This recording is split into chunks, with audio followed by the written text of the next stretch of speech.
Chapter 15, verse 3. Thank you. What did he say? Chapter 15, verse 3.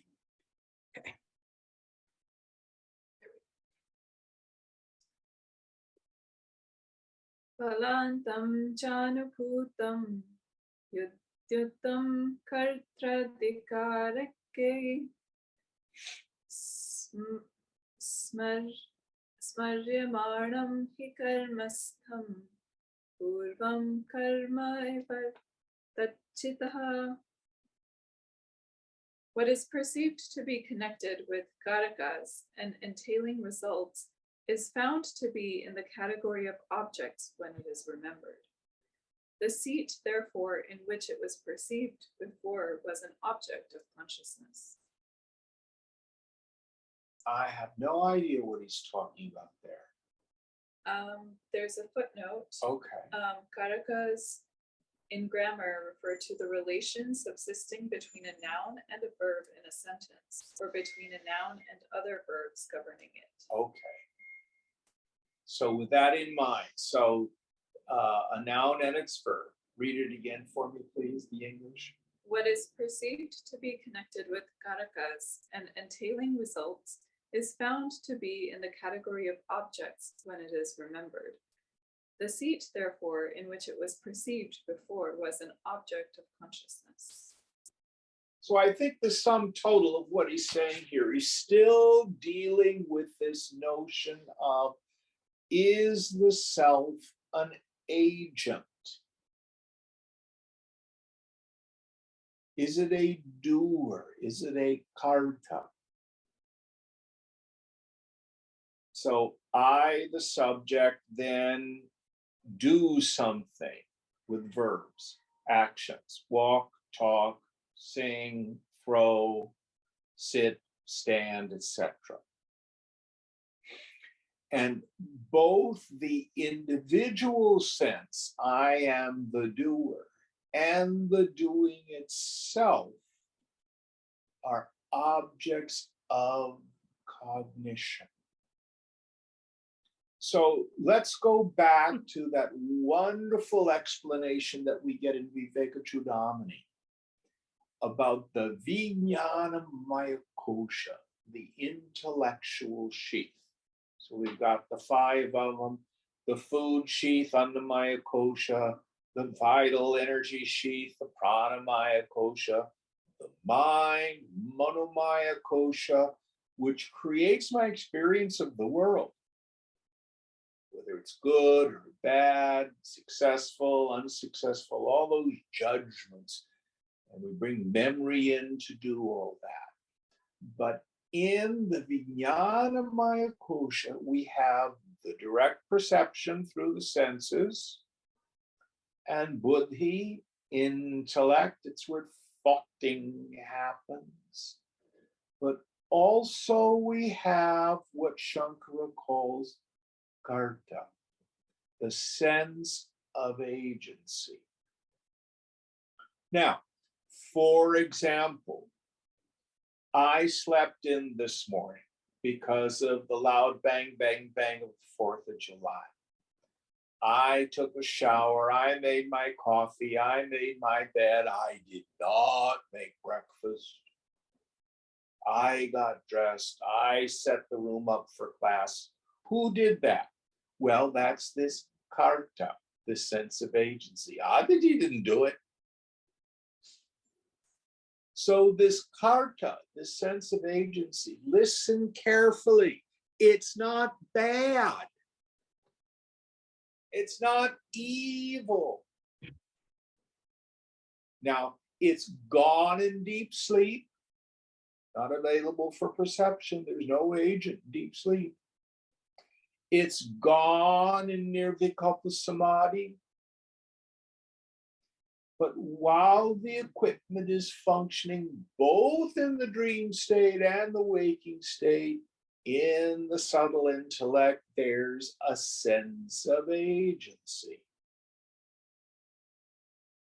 Now, why does it do what it does? The scriptures say guna and karma, qualities of the mind, the force of the past. But the point that Shankara is getting at here is it's an object of cognition. Both the action and the actor are objects of cognition. I can prove that to you very easily. So, did you sleep well last night, Aditi? Yes. No agent. Did you drive up to Oakland? Yes. Yeah. Agent. Can you see that you were there to drive the car? You were not there as an individual in deep sleep? Do you see that? Mhm. Therefore, you are not the agent because you see its appearance and disappearance. Is that clear to everybody? Now, some people misunderstand that what this about is, let me beat up the ego, let me beat up the ego, let me beat up the ego. That's not what we're doing in Vedanta. In the state of ignorance, that karta, that agent in the Vijnana Maya Kosha attributes the qualities of agency and perception to the self. So I think I, Jim, am the person doing this, that, and the other thing. But to the yogi, I see, oh, that sense of agency, though it's there in the Vijnana Maya Kosha, is not self. I used to get very confused about this because I'd be at a camp with Swamiji and he would say, ask me the chutney. He's identified. He's identified. No. So don't get caught up in language. My clearest example of that is, has anybody seen a sunset recently? Nobody has seen a sunset. What you've seen is an earth spin. And you've known that probably since the 6th or 7th grade. But we don't talk like that. No, the sun does not set in the west. The earth rotates. Likewise, self does nothing. It watches the equipment move. It sees this sense of agency in the subtle intellect. This is also sometimes called chit chaya. Chaya means shadow or reflection. It is a reflection of consciousness caught in the web of thought. That's what she used to say. But it's not who I am. And it's always transient. Any thoughts on this? That was a hard one. Next one. Drishtashchanya taphe drishyam drishyatvatva tavatsada drishya drishta sajatiyo nadhi sakshitanyatha. The seen, for example, the intellect, is always different from the seer as it is an object of knowledge like a jar. The seer is of a nature different from that of the seen. Otherwise, the seer would be devoid of the nature of being the witness like the intellect. Yes. So the intellect, first of all, is it mind? Is it intellect? Is it sense perception? These differences are the various modes, the chitta, the stuff of mind, the chaitanya takes, which is always observed by the self. The example I like to use is when I'm at my computer, I have a monitor. The monitor is like the chitta, the stuff of mind. So if I click on Word, what shows up? Monitor appears as word processor. If I click on Outlook, monitor appears as mail program. If I click on Excel, monitor appears as spreadsheets. If I click on Google Chrome, monitor appears as browser. It all takes place in the same place. I see it on the monitor. So I have this field of mind stuff, which takes various forms. We don't have to get too involved. Oh, is this intellect or is this mind? Is this the gross intellect or the subtle intellect? You know, the scriptures will have all these various maps to define these various interior, internal experiences. It's not that important. The important part is if I can know it, it is not self. And here Shankara uses his classic example. You see the jar on the table? Yeah. Who sees the jar? I do. When you see a thought, it is no different. You know the thought in the same way you know the jar on the table.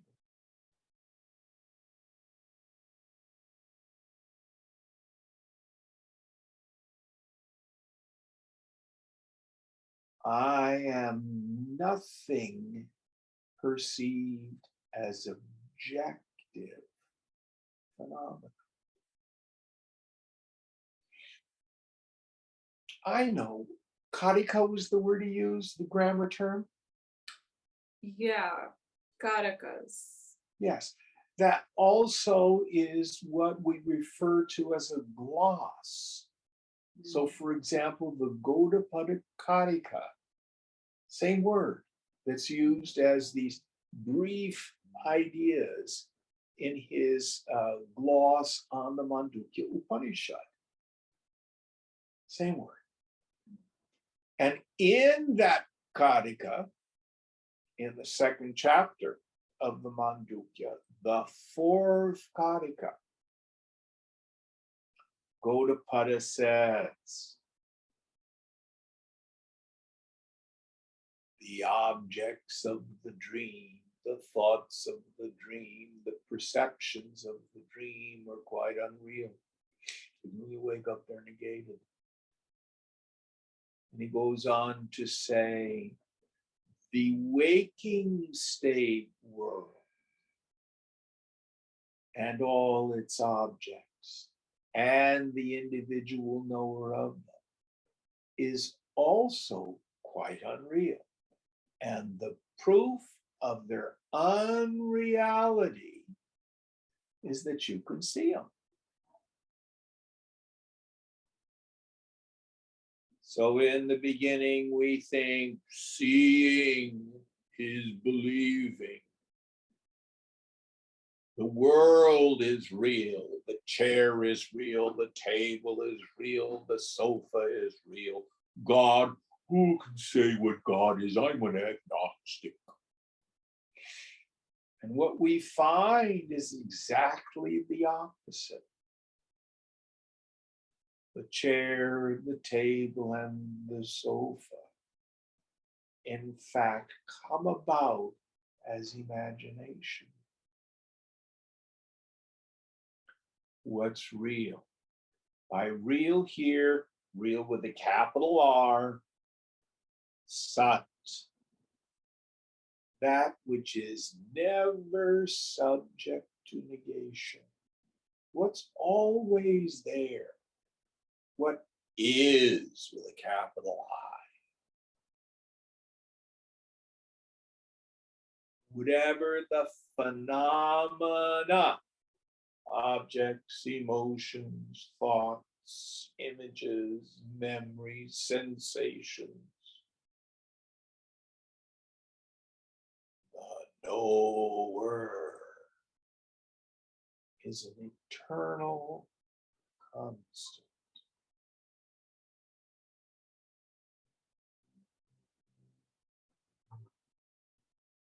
I am not the doer. I am not the enjoyer. I am the illuminator of all that phenomena. What's the nature of all the phenomena, gross and subtle? Constant change. And however it changes, it never touches me.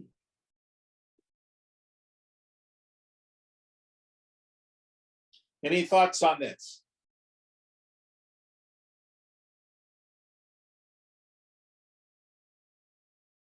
So, to reduce the teaching here to something simple, if I feel like a person, Sanskrit is jiva bhavana. Bhavana means a feeling, thought, an attitude.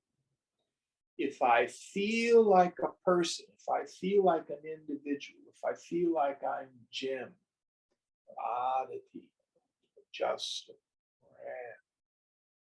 I'm deluded. Ego always says resolve the struggle of ego. That person, when I'm identified with it, wants more, better, different. Yoga says that's your key. If I feel like an individual, if I feel like a person, and I'm identified with it, drop it. You are the witness of the karta, the sense of agency.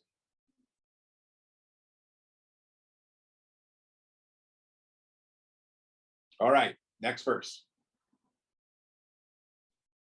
Satma buddhi mapeksha so vidhinam syata prayojakaha jatyadi shavavatena tadvanna natmana yatha.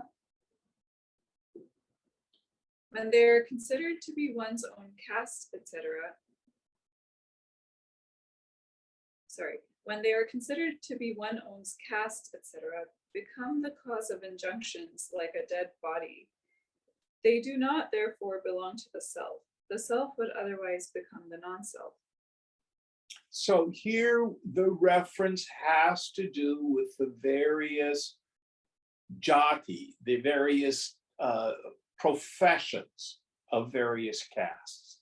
So, for example, only the untouchables can deal with dead bodies.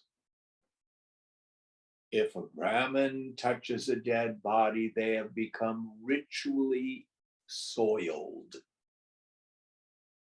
And they have to go through a purification process. They're not supposed to touch dead bodies. Now, all of that changes, of course, when a family member dies and you go through that.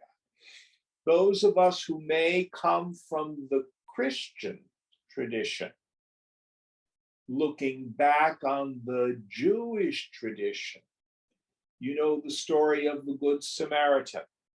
A fellow was walking up the hill from Jericho to Jerusalem. He was set upon by robbers, left as if dead in the ditch. He wasn't dead. But another Jew comes along and crosses to the other side of the road.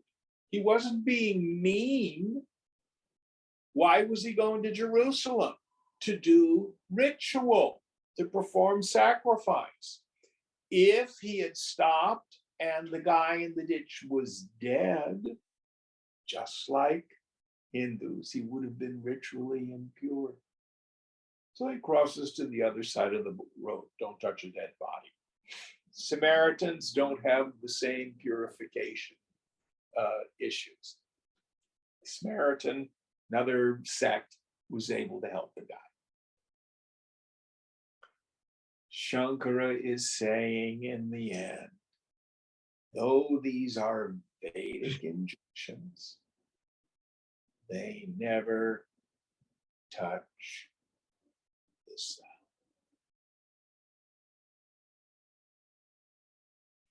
You cannot sully the self. Now, you and I probably aren't concerned about whether or not we're touching corpses. But perhaps what we do get involved with, oh, I feel so terrible about myself. I was so mean to so and so. I was hurt and I reacted and I said something cruel to my significant other. I treated him like an insignificant other.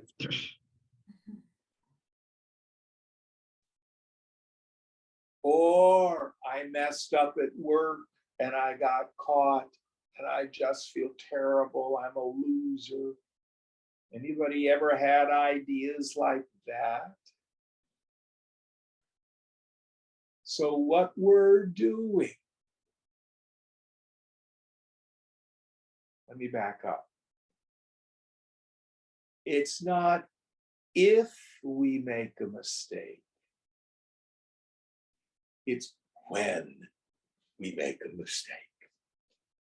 I promise you, you're going to screw up. Inevitability at the level of the equipment. Think, the equipment is finite.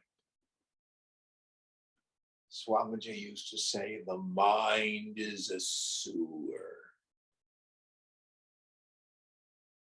What the yogi realizes as she continues to meditate and the unconscious unloads is the entire human experience is in there.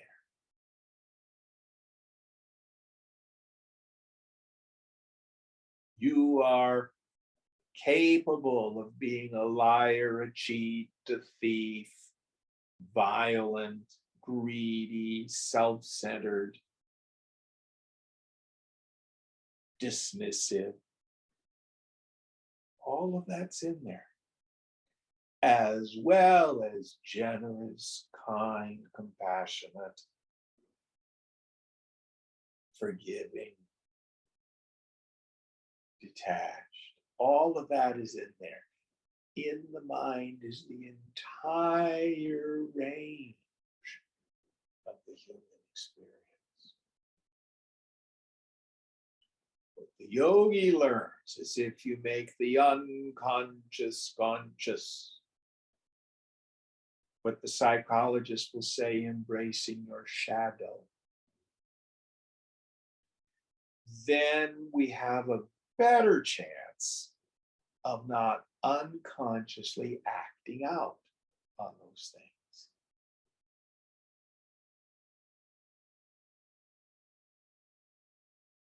But it's all in there. And what Shankar is saying is, even though this is our idea of being ritually impure, I have my own scriptural injunctions. I am supposed to be nice all the time. I'm supposed to be understanding all the time. I'm always supposed to think of my spouse's needs first. Any of you have that dialogue going on in there? And then we fall short. Would it were so easy, we just take a bath and it's over. It's what a Jew does. It's what a Hindu does, basically.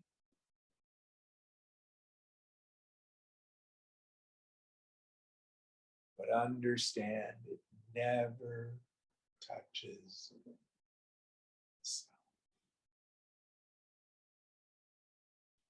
So the yogi is at home in a collection of learned Brahmins or in the burial ground.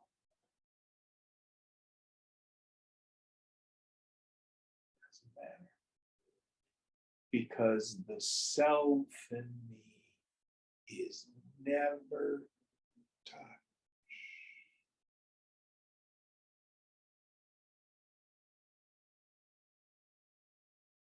Any thoughts on this?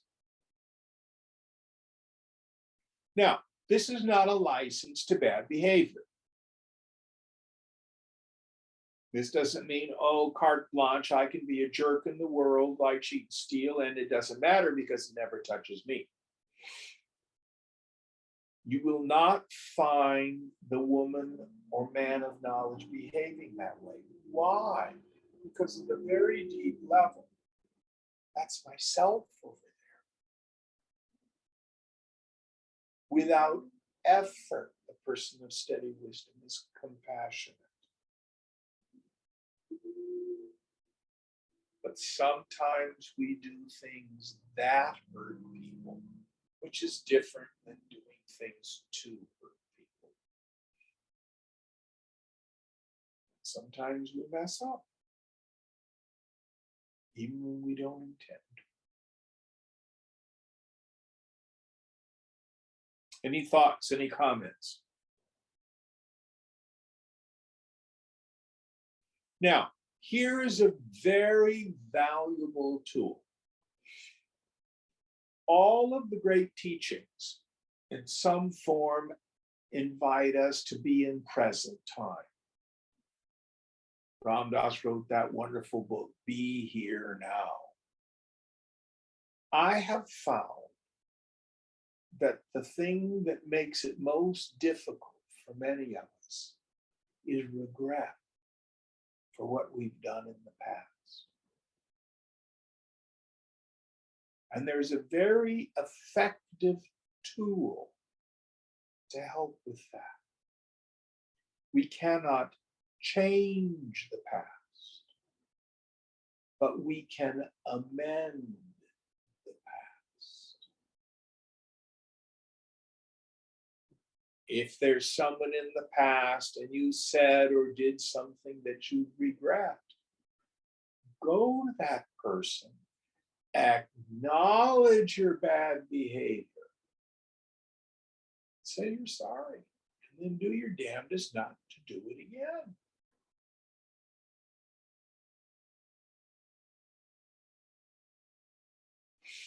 It's a very powerful tool to let go of regret. Sometimes we can't. Sometimes the person we've hurt or harmed has passed away, or is so angry at us still they don't even want to talk to us. But a lot of the past we can clean up. And then the rest of it, we let it go, give it to God.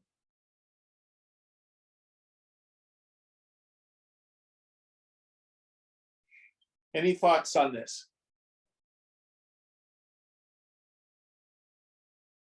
The yogi who endeavors to disidentify from the ego sense, one of the first concrete demonstrations of this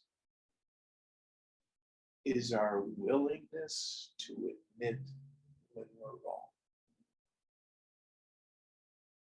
The yogi gives up needing to protect and defend and justify.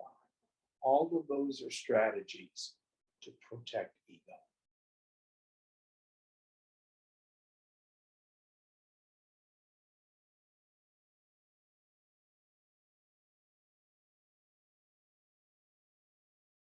All right, next verse. Na priya priya ityukte na dehatvam kriya phalam deha yoga kriya hetu tasmaditvan vantriyastyajit.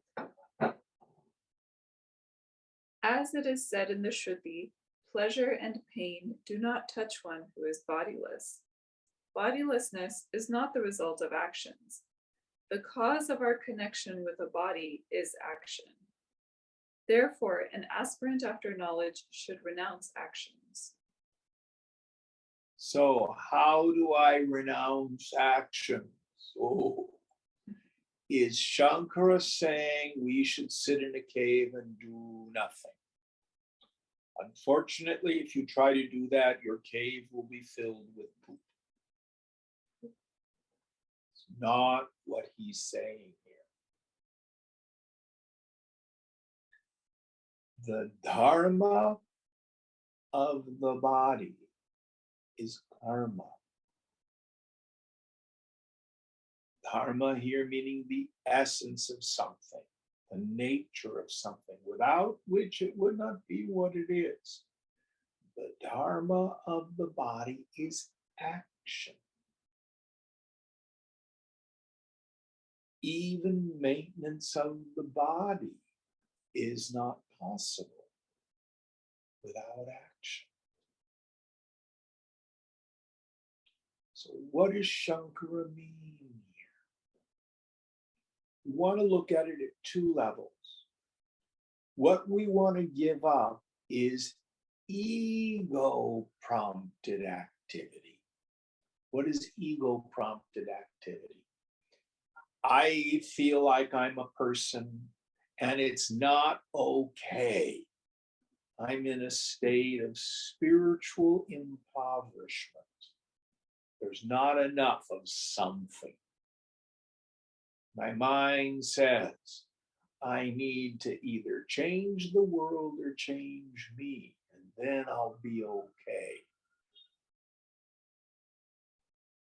Move to a different house, move to a different city, get different clothes, change my hairstyle, lose 10 pounds, gain 10 pounds, get a facelift, get a spouse, get rid of a spouse. All of these things, and this is what's going to make me happy. And yoga says, nope.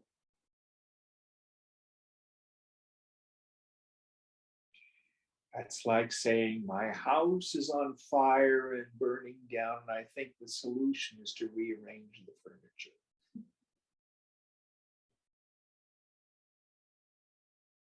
It does not address.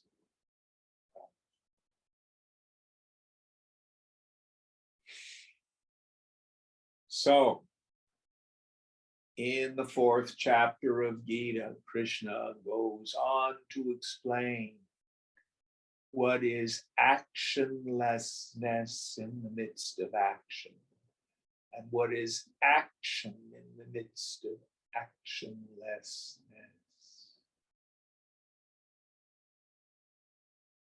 What is it that acts? The body acts. How should I act? According to your inherent latent proclivities, according to your swadharma. Is it better if I become Swami or a Swamini and go off and live the life of a renunciate? If you're called to that, go for it. But if you're called to a householder's life, go for that. Doesn't matter in the end. Our peace of mind is independent of worldly circumstances. I say, put the robot on automatic. Act according to your Swadharma. Now, what about the mind? The mind reacts to situations based on the force of the past. If it interprets the situation as conducive, the mind is happy. If it interprets the situation as non-conducive, unhappy, it's mechanical.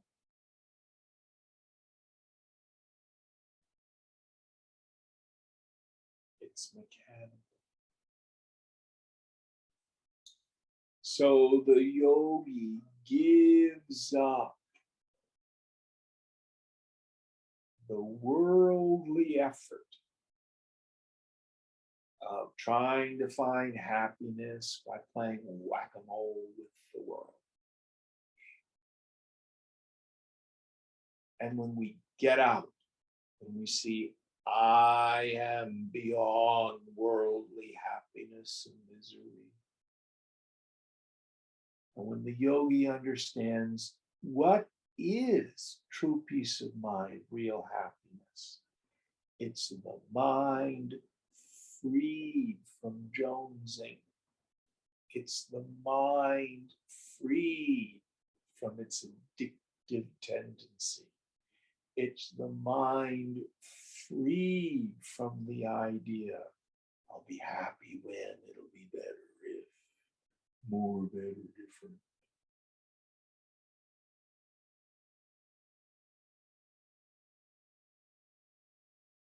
This turns the volume level down, our likes and dislikes.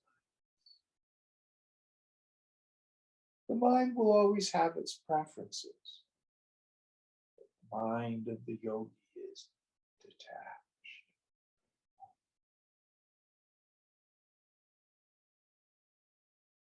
Mind, come home.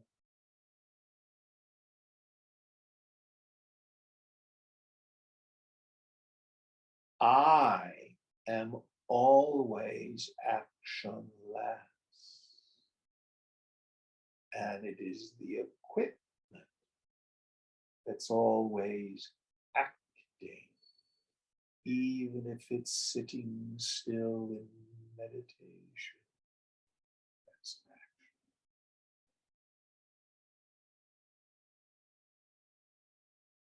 I go nowhere.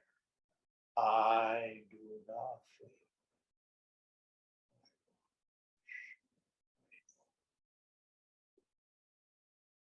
Phenomenal world is going on.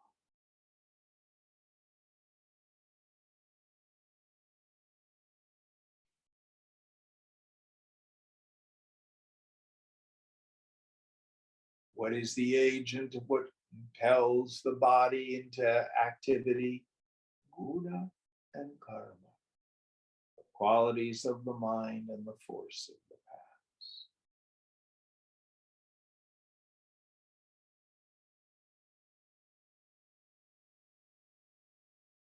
Why am I angry? Because I didn't get what I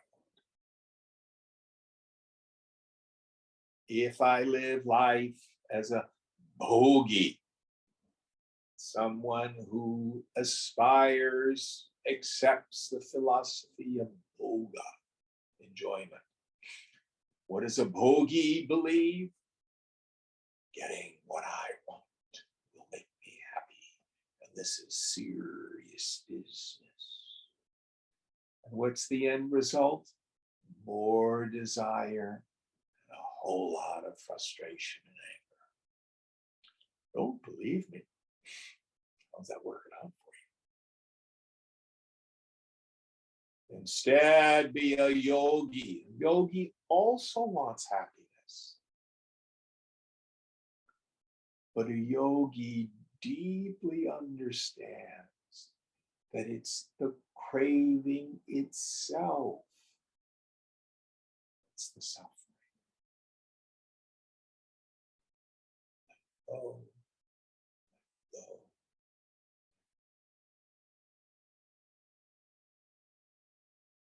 Any thoughts on this?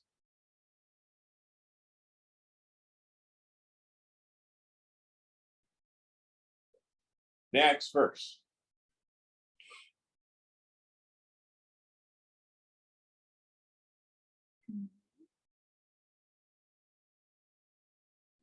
Karma swatma Karma swatma swatan chinin vrittam cha tatishyattam adehatve phale karye gyate karyat katham kriya. If the self is considered to be independent with regard to the performance of actions, it must be so with regard to their renunciation also. Why should, therefore, one perform actions when the result is known to be bodilessness, which cannot be produced by actions? Yes. So, can I gain freedom by refraining from actions? There are philosophies that say my actions produce karma, karmic result accrues to me, so the way out is to do as little action as possible.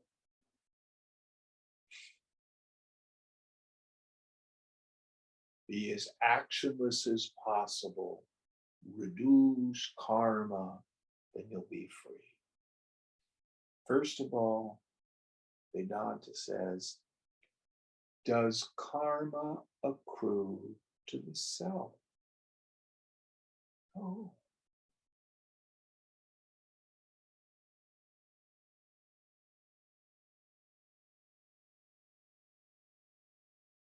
The dharma of the body is karma.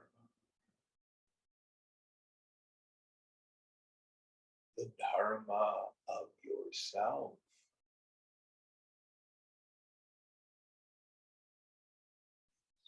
Chidananda, bliss, consciousness.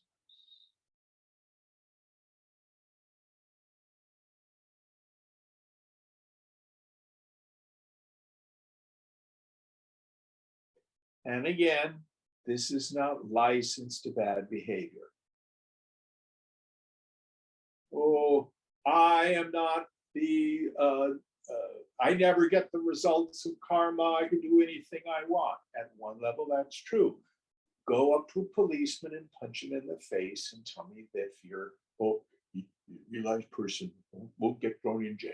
No, your body will be thrown in jail if you punch a policeman.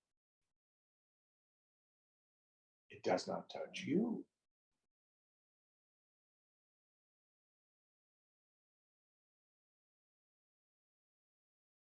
So there is value at the vyavahara level, the level of transactions in the world,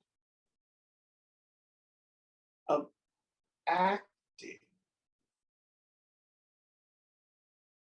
with good ethics.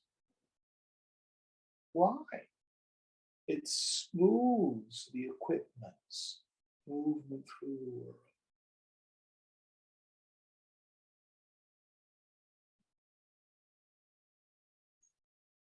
Be truthful. Practice non-injury. Practice purity.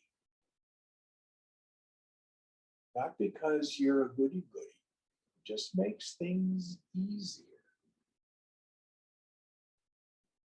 That's it. But purified actions, actions according to the yamas and niyamas, in and of themselves will not free us. But antithetically, if your life is a show, it's a lot harder to do sadhana. I'm thinking of a person that I've worked with who's recovering from cocaine addiction. Trashed his career, lost his home, lost his relationship, lost his health. He's got a lot of worldly things to clean up. Because at the level of equipment, you have the results of past actions.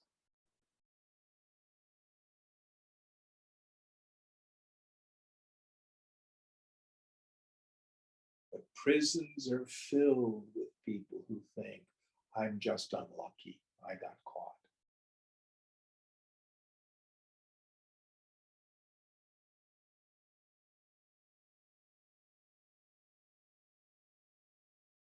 But bad things happen to good people. It does. Force of the past from another life, who knows? But for the yogi, whatever comes down, know that it never touches on.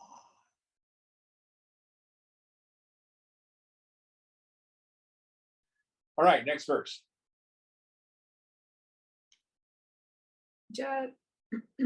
Jatyadin samparityajya nimittam karmanam patha karma hetu viruddham yad swarupam shastraha smaret. After giving up caste, etc., which are the causes of duties, a wise man should constantly remember from the scriptures his own real nature, which is incompatible with causes of duties. So, jati adi, jatyadi. Jati means more than caste. It also means what we do. Varna is usually the word for caste. Jati is more like profession. But what we do, you have to understand culturally at this time of Shankara, you know, if your parents had a particular profession, you usually went into that. I'm thinking of a person that I've worked with, and even though his family is a Brahmin family, they're cooks. That's traditionally what their family did, was cook. Because if you're a high Brahmin, you can only have food prepared by a Brahmin. Someone else, oh, our family were barbers. That's what they did. That's jati, a profession.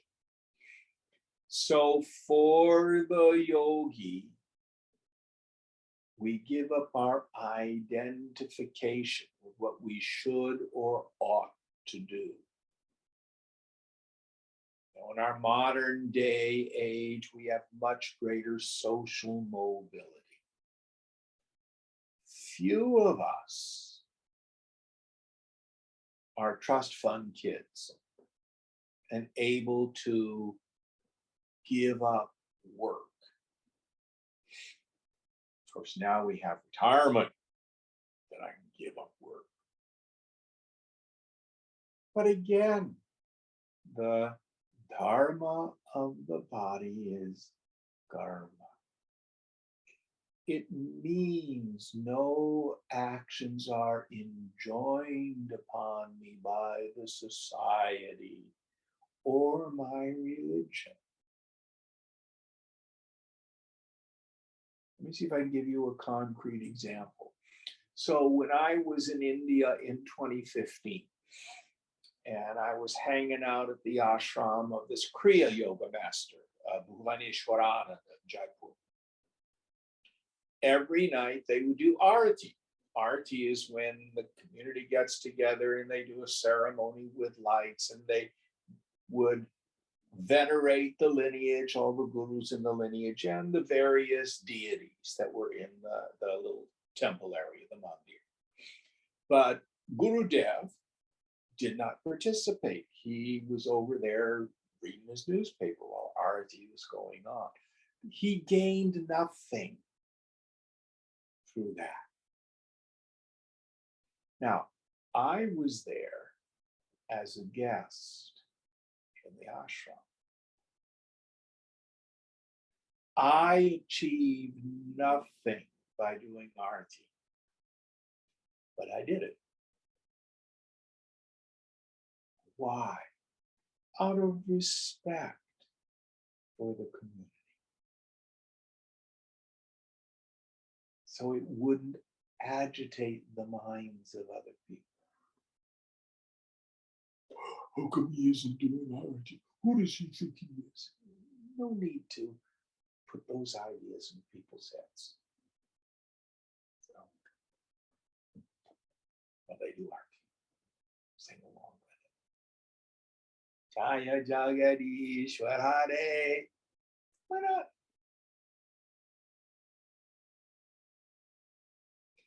So for the yogi, you can participate in various cultural rituals,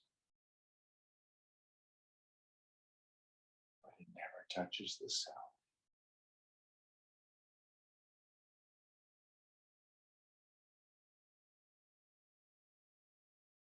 Any thoughts on this?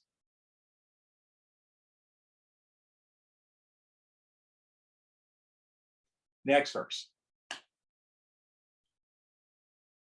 Atmeka sarva bhuteshu tani tasmishcha ke yatha paryagadva thoma vatsar shukram deeptim dishyate. The one and the same self is in all beings, and they are in it just as all beings are in the ether. As by the ether, everything is pervaded by the self, which is considered to be pure and consisting of the light of pure consciousness. So we have the shoplifter going into the market to steal. We have the person who works for an NGO going into some country for the benefit of the poor. We have the person who's downtown making money. We have another person who's a laborer in a factory. Their equipments are different. Their behavior is different. Their minds are different. But the self in them all is one. And his example is, I can have a mug here, and if I had a red water glass here, water glass is a different form than the mug. But the space uses the word, did he use the word ether? I think he did. It's just Akasha space. All right. Oh my God, the cup is now filled with water glass space.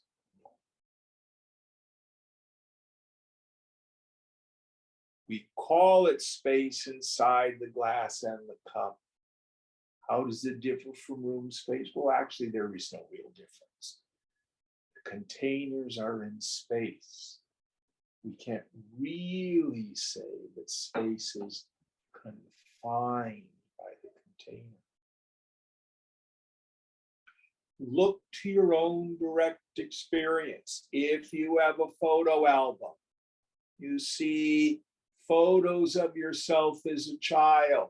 That's a container. But you were there. Then you grew through adolescence. Were you a gawky teenager? The container changed, but you were the same you. Now you are an adult. The container is changed again. But you are still you.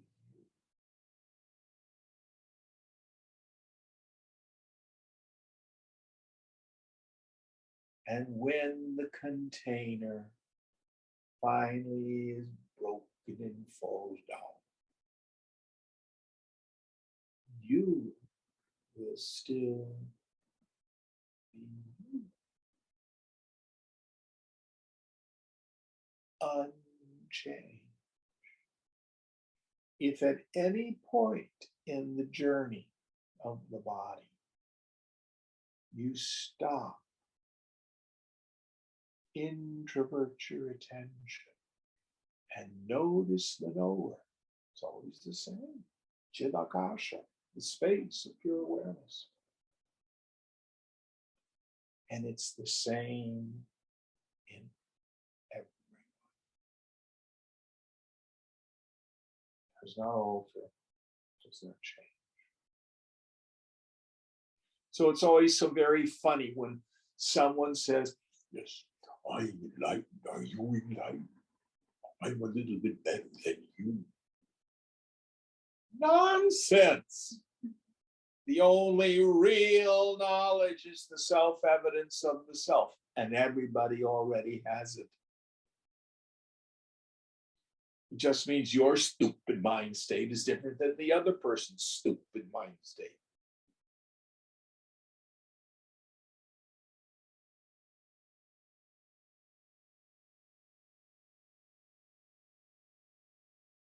I've yet to meet a person who doesn't have the self. That's the only thing that's real.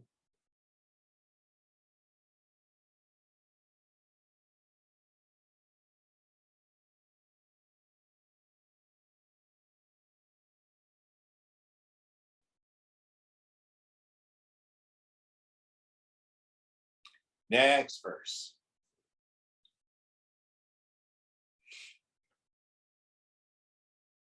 Vasudevo yatha. Oh, sorry.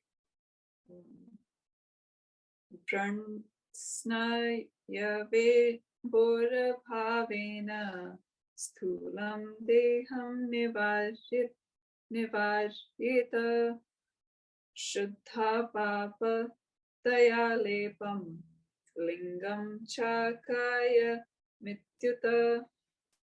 By negating wounds and sinews, the Shuddhi negates the gross body from the self. Being pure and free from sin and virtue, the self is free from all the impressions of pain and pleasure. The Shuddhi again discards the subtle body by calling the self bodiless. Yes. So, heat and cold, physical, pleasurable sensations, and physical pains touch the body.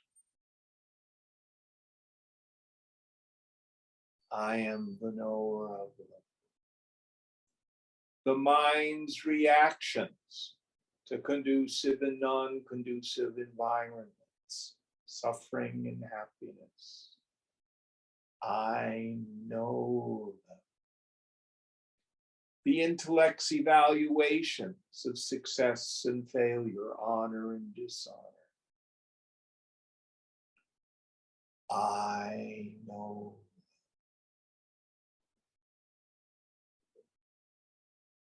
If the body does an esteemable act, does it improve me?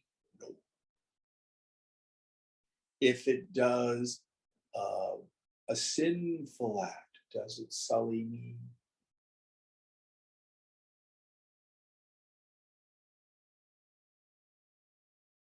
I am untouched. A sparsha by the equipment.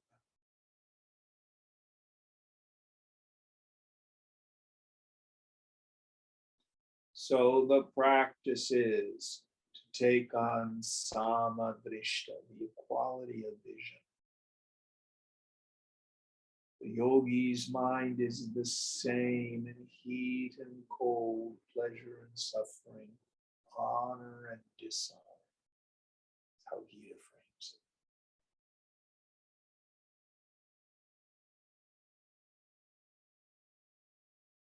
Just pass through. Now listen carefully. This is not a technique to make pain go away. It is a technique to make suffering go away.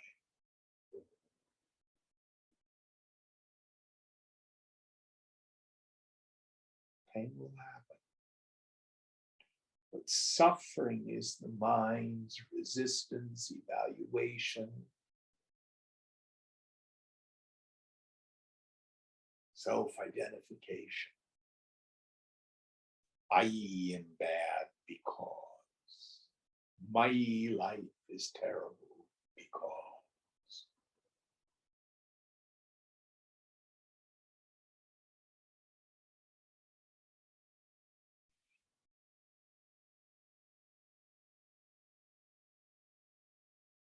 And yoga will give us the capacity to bear pain. Because so much of what intensifies pain is our resistance to it. It's just a sensation.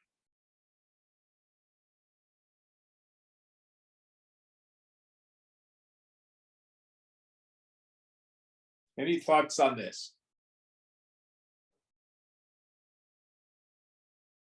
Now, does that mean I shouldn't take any Aleve or Tylenol if I've got an acre of pain? Of course not. There's no gold star that you get for enduring pain.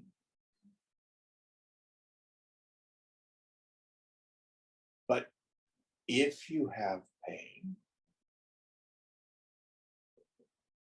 do your best to be present to it, to not fight it, not resist it.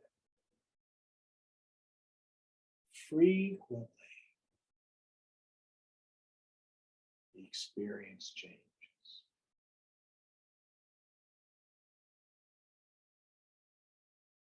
All right, one more. Vasudevo yathashvate swadehe chabravit samam tattveti ya atmanam samam sa brahma vittatam. He who knows the self to be same, he who knows the self to be the same everywhere, like Vasudeva, who speaks of the same self residing in a peepal tree and in his own body, is the best of the knowers of Brahman. So Vasudeva means Lord Krishna. And Krishna then says it's the same self which I am in a peepal tree and in everything. So when you realize your own self, you realize the self in all.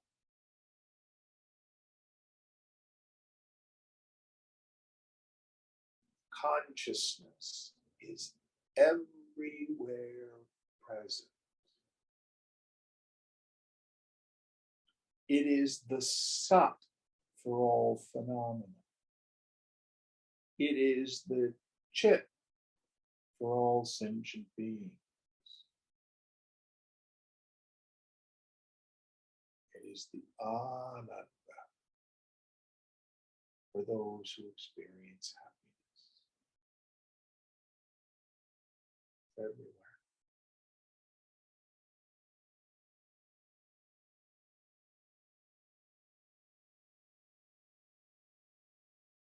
So, what is the practice that's implied? My ego says the world is separate from me, and those people, places, and things make me happy, and these other ones make me mad or sad. Endeavor to see it as the play of the Lord. It's all God. It's all perfect, which is beyond our worldly notions of good and bad. Radical, perpetual acceptance. That's what Priya coined. I love that expression. What's the difference between God's will and my will? God's will is what he is. My will is what I think it should be. Very simple.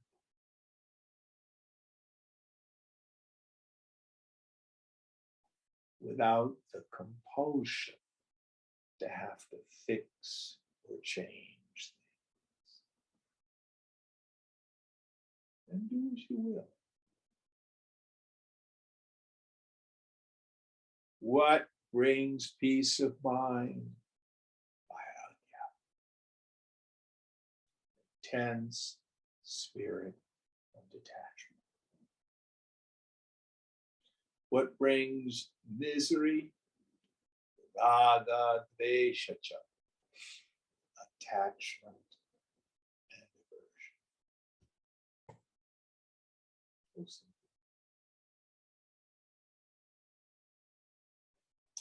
All right, we'll end here today. What are we on for next week? Verse 12. Verse 12. Okay. Chapter 15. Om Purnamada Purnamidam Purnat Purnamudachyate Purnasya Purnamadaya Purnameva Vashishyate. Om Shanti Shanti Shanti. Hari Om Shri Guru Pyo Namaha. Hari Om. Thank you all, and thank you, Aditi.